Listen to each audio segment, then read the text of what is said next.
Hello everybody, today we are going to complete our English workshop. In the last lecture we have finished our lesson.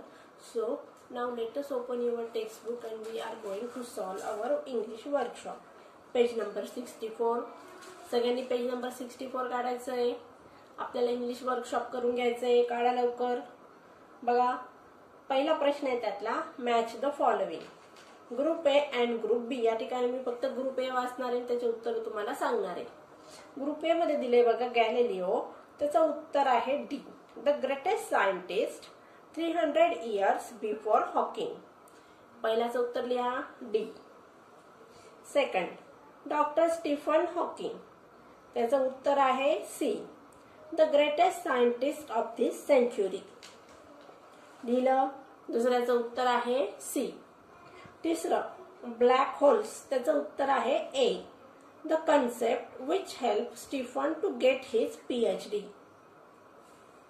चौथं Stephen's favourite subjects music and mathematics. B. चौथ्याचं उत्तर आहे B. चला दुसरी web काढायची आपल्याला. Complete the following web chart containing the qualities doctor Stephen Hawking. Doctor Stephen Hawking यांच्या ज्या क्वालिटीज आहेत ती आपल्याला या वेबच्या साहाय्याने लिहून कंप्लीट करायच्या आहेत. बघूया. Qualities of doctor Stephen Hawking. लिहा मग. करेजियस दिलेला आहे. Humble, honest. लिहा हंबल, ऑनेस्ट. पुढे लिहा down to earth, perseverance towards work, optimise, emotional. परत एकदा सांगते बघा. करेजियस दिलेला आहे, आपण लिहिलं humble, honest, down to earth, perseverance toward his work, optimise and emotional. तिसरा प्रश्न आहे arrange the following statements according to the occurrence in the life history of doctor Hawking. Doctor Hawking यांच्या आयुष्यामध्ये वेगवेगळे प्रसंग झालेले होते किंवा घडलेले होते. त्या घटना आपल्याला सिरियली लिहायच्या आहेत. या ठिकाणी मी तुम्हाला नंबर सांगणार आहे, तुम्ही लिहून घ्यायचा आहे. पहिल्या नंबरला येणार आहे बघा D. Stephen was born on 8 January 1942 and then grew up like an average child and a normal teenager. 2 नंबरला आहे ए. At the age of 17, Stephen noticed that he fell down a couple of times for no reason. आता 3 नंबरला येणार आहे जी. Stephen was diagnosed with a rare disease ALS or LOU. 4 नंबरला येणार आहे F. Stephen decided to continue his doctoral research work with renewed vigor. आता 5 नंबरला येणार आहे E. The disease worked its way into Stephen's body and left him disabled. आता 6 नंबरला येणार आहे H. Though confined to a wheelchair, he worked on computer and expressed his thoughts. 7 नंबरला येणार आहे बी. He became a fellow of the Royal Society and member of the US National Academy of Science. आणि 8 नंबरला येणार आहे C. He believes that in the next millennium science will discover the covert secrets of the universe. तर परत एकदा सांगते मी बघा. D, A, G, F, E, H, B, C. लिहिलं सगळ्यांनी. आता चौथा प्रश्न बघायचा आहे. Homographs. Pairs of words that are spelled and pronounced the same but have different meanings in different context. For example, watch means observe. Watch means the device that shows time. आता या ठिकाणी पेअर्स ऑफ होमोग्राफ्स म्हणजे काय, ज्यांचं spelling same आहे, meaning same आहे, परंतु spelling same आहे, प्रोनाउन्सिएशन सेम आहे, परंतु मीनिंग वेगळं आहे, अशा शब्दांना काय म्हणायचं, होमोग्राफ्स. मग आता या ठिकाणी आपल्याला काही शब्द दिलेत बघा.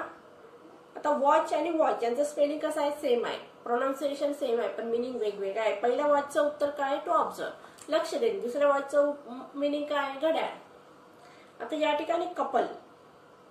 आता पेअर ऑफ लिहा. त्या ठिकाणी कपलचं एक मिनिंग लिहा, अ पेअर ऑफ. आता या ठिकाणी दुसऱ्या कपलचा अर्थ लिहा, फ्यू थिंग्स ब्रॉट टुगेदर. दुसऱ्या कपलचा अर्थ आहे few things brought together. Mind लिहा, माइंड मीन्स कंट्रोल. दुसरा माइंडचा अर्थ लिहा अल्टिट्यूड. तिसरा बघा स्पेस. स्पेस म्हणजे part of the universe. Space म्हणजे काय? Part of the universe. आणि स्पेस आहे दुसरं, त्याचा अर्थ लिहा प्लेस. आता साऊंड. साऊंडचा अर्थ आहे व्हॉइस. दुसऱ्या साऊंडचा अर्थ लिहा सिम्स लाईक किंवा रिलेटेड टू.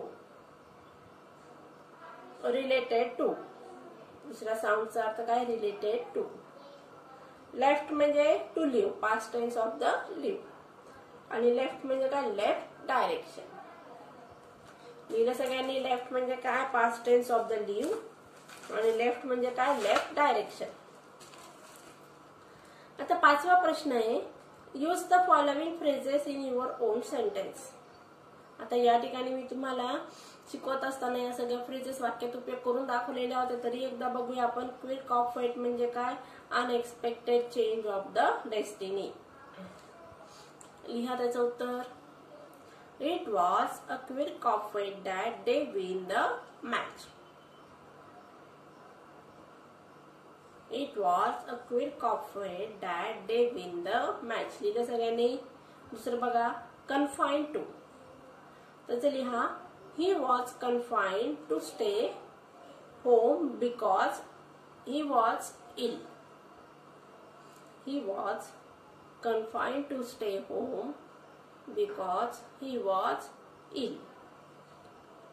सी लिहा एक्झॅगरेशन म्हणजे अतिशयोक्ती. लिहा त्याचं he lives the life without any exaggeration. an epitome of म्हणजे धैर्याचं मूर्तिमंत उदाहरण. लिहा त्याचं वाक्यात उपयोग. He is an epitome of hard work.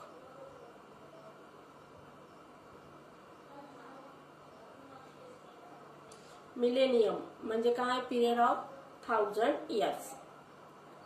After a millennium he was shining as a greatest scientist. लिहा after a period of millennium he was shining as the greatest scientist.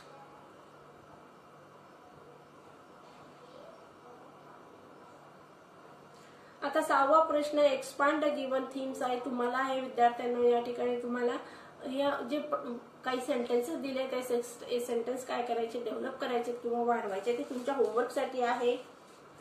आता language study बघायचं आपल्याला. त्यातलं पहिलं आहे बघा complete the following word chains of the adjective. आता word chain आपण शिकलेलो होतो. या ठिकाणी वर्ड चेन कम्प्लीट करत असताना विद्यार्थ्यांनो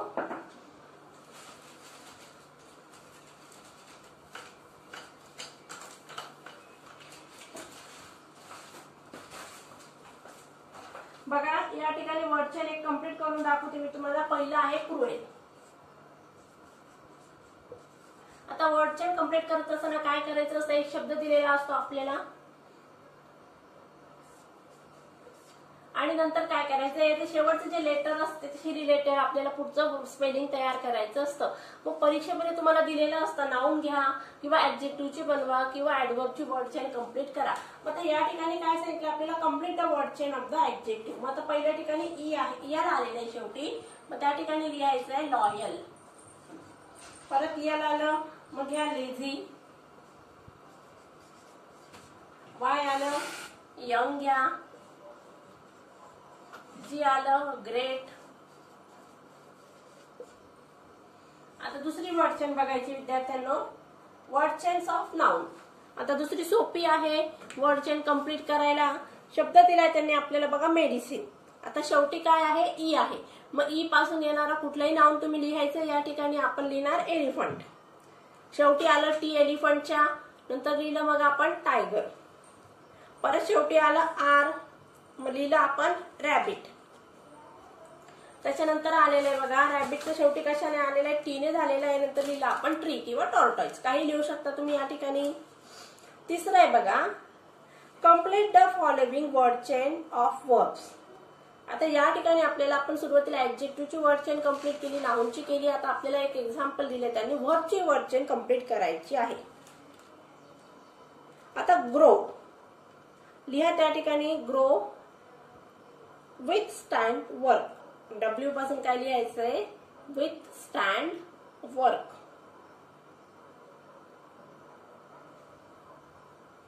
नंतर काय आलं विथ स्टँड. ग्रोच्या ठिकाणी आपण लिहिलं विथ स्टँड. नंतर शेवटी आले वर्क नका लिहू फक्त विथ स्टँड घ्या. नंतर लिहा डी आले शेवटी डेव्हलप. नंतर काय आलं डेव्हलप. नंतर आलं बघा पीए मग प्रॅक्टिस. नंतर एंटर. या ठिकाणी आपण दुसरी पण एक करू शकतो बघा ग्रो डब्ल्यू ए मग त्या ठिकाणी आपण वर्क घेऊ शकतो. के नंतर कीप किंवा प्ले आणि L Y E double L. दोन प्रकारे आपण ही वर्ड चेन कम्प्लीट करू शकतो. पुढचं आहे बघा complete the following word chain in any way. कुठल्याही पद्धतीने तुम्हाला हे करायची आहे. फिजिक्स लिहा सेक्रेटरी किंवा सायन्स. सेक्रेटरी घेतल्यानंतर शेवटी वाय आलं. यॉन नेचर नंतर एलिजिबल. दुसरा प्रश्न आहे convert the following to exclamatory sentences of the same meaning. म्हणजे हे जे वाक्य आहे त्यांचं काय करायचं आपल्याला एक्सक्लामेटरी सेंटेन्स मध्ये कन्वर्ट करायचे आहे. आता एक्सक्लामेटरी सेंटेन्स दोन प्रकारचे असतात. WH आणि व्हॉटने सुरू होणारी किंवा हाऊने सुरू होणारी. वाक्यामध्ये जर ए आर्टिकल असेल तर आपल्याला वाक्य कशाने सुरू करायचं असतं व्हॉटने. आणि वाक्यामध्ये जर ए आर्टिकल नसेल तर आपल्याला काय करायचं असतं हाऊ वापरायचं असतं. बघूया आता doctor Hawking is a very humble man. आता वाक्यामध्ये ए आर्टिकल आलेले म्हणून वाक्याची सुरुवात कशाने करायची आहे व्हॉटने. लिहा मग उत्तर what a humble man doctor Hawking is. कसं झालं बघा what a humble man doctor Hawking is. B बघूया ही वॉज व्हेरी क्लमझी. आता या ठिकाणी व्हेरी आलेलं आहे आणि ए आर्टिकल नाहीये म्हणून आपल्याला हाऊ घ्यायचं आहे. How clumsy he was. शेवटी एक्सक्लामेटरी मार्क द्यायचं कंपल्सरी आहे. How clumsy he was. पुढचं बघूया he was very simple and intelligent. लिहा उत्तर how simple and intelligent he was. आता वाक्यात हाऊने सुरुवात केली व्हेरी आलेले आपण व्हेरी काढून घेतलेलं आहे. शेवटी एक्सक्लामेटरी मार्क द्या. चौथं courage is a truly wonderful thing. वाक्यात हे आर्टिकल आलेले म्हणून वाक्याची सुरुवात कशाने होणार व्हॉटने. लिहा मग what a wonderful thing courage is.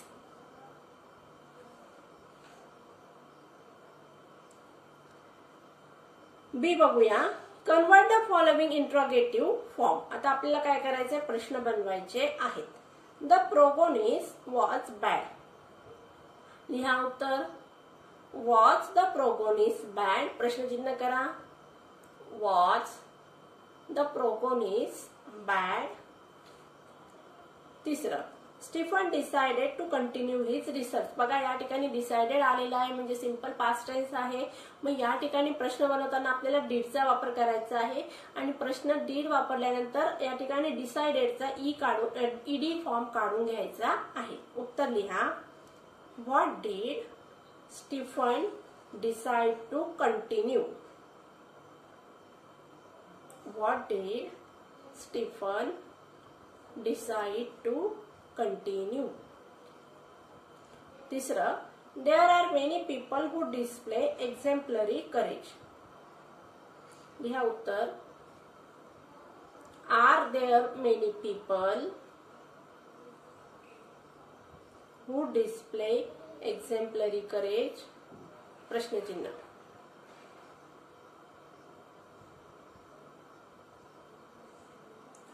चौथा आहे बघा his mind would soar up into space like light. His. आता या ठिकाणी आपण हिजला प्रश्न विचारू शकतो whose mind would soar up into space and light. लिहा whose mind would soar up into space and light. किंवा दुसरा प्रश्न आपण असा पण बनवू शकतो where would his mind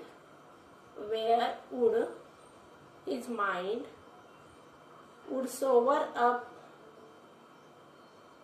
light. अशा प्रकारे विद्यार्थ्यांना आपण इंग्लिश वर्कशॉप आज कंप्लीट केलेला आहे. आपण पूर्ण lesson and epitome of courage या लेसनचा आपण स्टडी केला सुरुवातीला, त्यानंतर आपण इंग्लिश वर्कशॉप सोडून घेतलेला आहे. अशा प्रकारे विद्यार्थ्यांना आज आपण एक नवीन लेसन संपवलेला आहे. आता येणाऱ्या नेक्स्ट लेक्चर मध्ये आपला पुढचा लेसन.